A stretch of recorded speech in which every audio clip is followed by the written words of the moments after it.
عاوزين نستمر بالروح حتى لو خسرتوا المباراة. الروح هي اللي هيقول لك البطولة مش حاجة تانية. زميلك أخطأ ما تزعلوش، شجعه. زميلك عمل حاجة حلوة شجعه. خلاص. ولأنه كان ماتش الاتحاد وحياة ولاد كنت عارف إن احنا هنكسب. لسه خلاص 15 شهر 18 شهر هيكون عندنا استاد عالمي. هذه حاجة جميلة جدا. واللي امبارح شفناه فعلا الحلم أصبح بالنسبة لنا واقع. هيبقى عندنا 3 ألوان الفريق، الأبيض والأخضر والأزرق، لأن الأزرق هو لون بورسعيد نفسها، لأن عندنا بحر من كل الجهات، مياه من كل الجهات.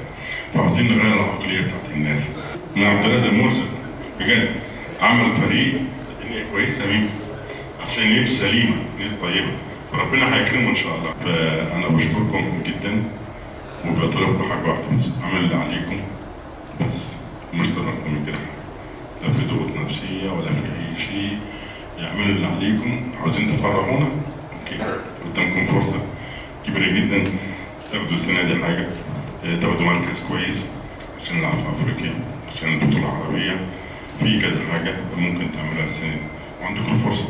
إن اللعيبة دي رجالة وهتكون إن شاء الله عند حسن ظن حضرتك، ونعمل أقصى حاجة في الفترة اللي جاية، بداية من ماتش غزل المحلة، وإن شاء الله كأس الرابطة ديت نوعدك إن إحنا نعمل أقصى جهد إن شاء الله. الرحمن الرحيم. طبعا أنا عاجز عن الشكر اللي أنا مستر كامل بيه طبعا أول ما كلمني الساعة 10 الصبح على طول، يعني من غير شرط أو قيد، لأن دي وبعدين رد الجميل لازم يكون يعني أرده للراجل ده، لأن الراجل ده مثلا أو اللي هو طلعني تاني كابن النادي المصري وبحب النادي المصري بدون شرط أو قيد. خدت نفسها واشتغلت زي ما حضرتك كتر خيرك.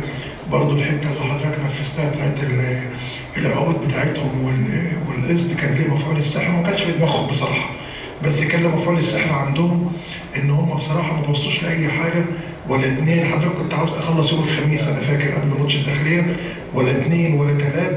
فانا بوعدك باذن الله ان انا مع اللعيبه دي في اي موقع حضرتك بتطلبه مني انا تحت امر النادي المصري، لان انت بعد ربنا ليك فضل علينا، واتمنى ان انت تبقى موجود معانا على طول، وشرف لنا ان احنا مع حضرتك. شكرا يا فندم.